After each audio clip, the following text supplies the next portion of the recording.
Hello and welcome to One Mommy Scrapping. I'm Scrapping Amy and I am planning for happy memories. Today I am going to do the very first layout in my Disney 2018 scrapbook album. Let's get started. Welcome to my channel. If you are not already a subscriber, I'd love if you would hit that subscribe button and ring the bell so you can be notified whenever I upload a new video or go live. This is going to be a year-long, at least, project for me to document our trip from 2018. It was a 3-day trip to Disney. It was for my birthday, and I have over 200 photos I want to use to document it. So it's going to go into more than one album for sure. I like to start off the different Disney days with a large photo. Sometimes it's 5x7. In this case, for this album, each of the 3 days we went to the park, I have a 9x12 to start the album out.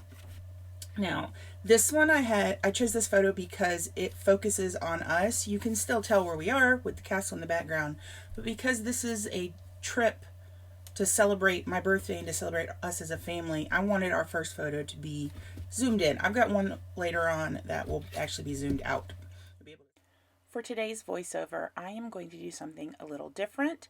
I'm not going to be talking too much about my actual process for making the scrapbook page. I will pop in comments here and there. I wanted to instead go over my plan for scrapbooking Disney 2018. This was only the second time that I had been there, only the second time Elizabeth has been there.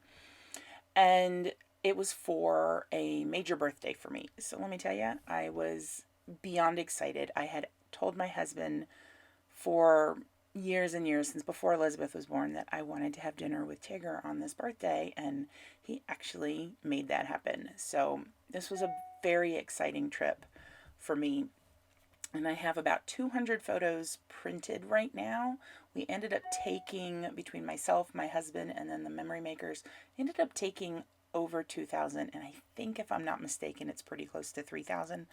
I decided to stop counting them because I was just like, no, this is not gonna make me feel any better about getting this trip scrapbooked. So today I'm using Chamel's Head in the Clouds collection. I will likely use Head in the Clouds and as well as Sparkle City and Glitter Girl. I love those three collections and I love how well they work together. And I think the colors are just very bright and cheerful. So expect to see some of those. I also have some of those classic Disney collections. I've got some Say Cheese stuff from Simple Stories. I just ordered Main Street, so I'm very excited about that. And then I have Echo Park and Close to My Heart Disney collections as well. Now, I am not of the mind that everything has to be the black, red, yellow, blue craft mix. I have that for sure. But when it comes to other pictures, particularly pictures that involve myself and my daughter, I mean, we're wearing, bright colors. I actually Disney bounded for the first time on this trip. I'm doing Ariel right there. I had ears that went with, or bows for my ears that went with each of the characters during the days. So, anyways, getting off track there. The photos I've got right now are divided into two boxes by days. I have my introductory photos, and then day 1 in the park, which was my actual birthday, and then days 2 and 3, as well as the closing photos, are in another box. They're mostly 4x6s. I have some 6x8, a few 9x12, which will be the openers for the days at the park, as well as a couple I will have scattered throughout. And then I got one 12x12. I have never used a 12x12 photo except once in Project Life. That was it. I had a 12x12 printed of my grid page.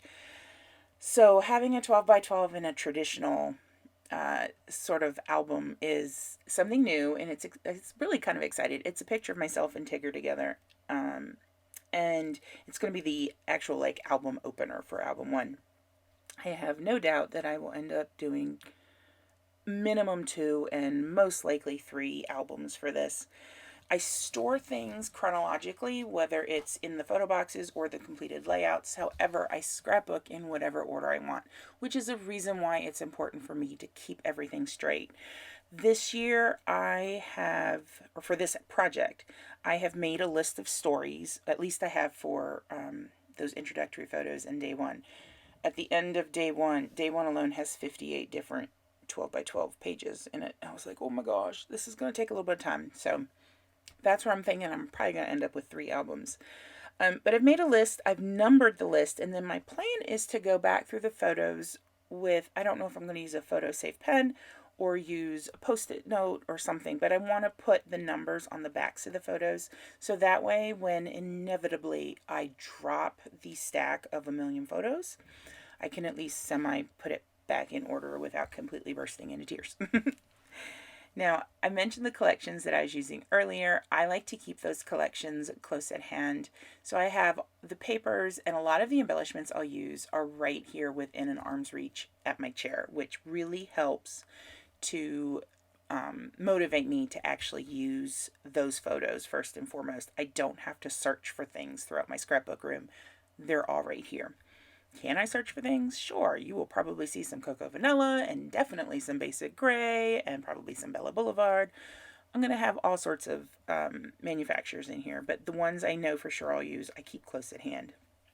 One thing I am working on doing with this album is something I've done for most of my other Disney pages, and something I try to do because it's something they do at the park, and that's put in a hidden Mickey. Somewhere on every layout, I like to have a little Mickey Mouse head. Now, this could be something like what I'm going to do for this particular layout, where I actually have rhinestone sticker Mickey heads, and I wish I could find those suckers again because I am almost out. I've got 1 clear one, 2 black, and 2 red, and that's it. And I'm like, I need more Mickey heads. So I'm on the hunt for those.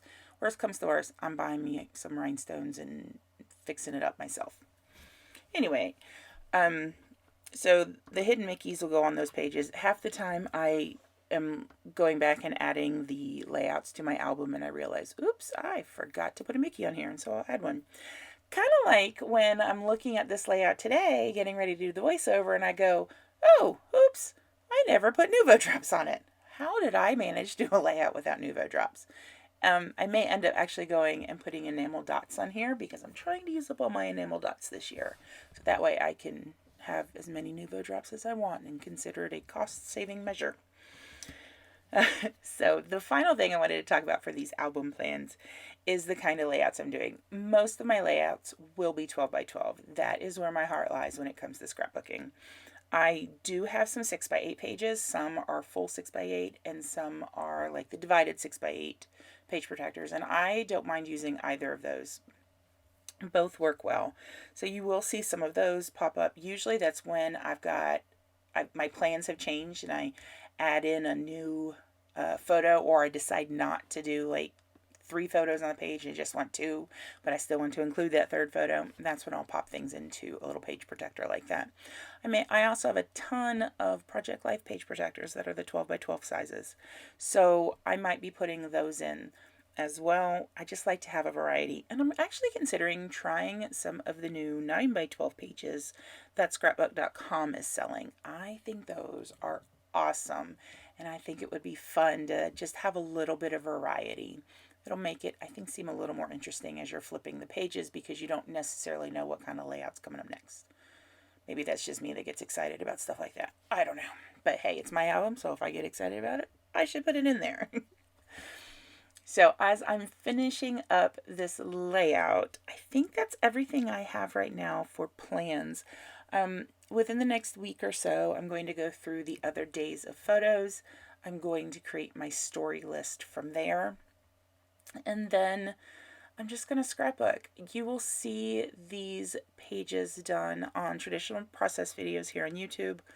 I'll also be doing my live scrapbook sessions here on YouTube. Well, provided I can get YouTube to work. YouTube did not work very well earlier, at least for the live video part.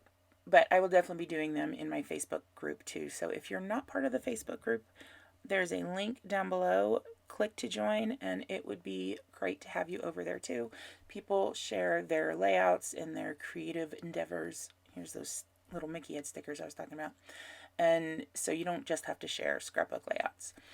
And then if you're not subscribed, let me mess up at the very end of the video. If you are not subscribed to my channel and want to see this crazy Disney adventure that I'm going on with my albums, I'd love if you would hit subscribe and ring the bell so you're notified whenever I upload a new video or go live. Leave a comment down below. Have you ever taken on a big project like this? And what were your plans for completing it? I hope you guys all have a lovely day, and I will see you later, probably with a lot of Disney. Bye.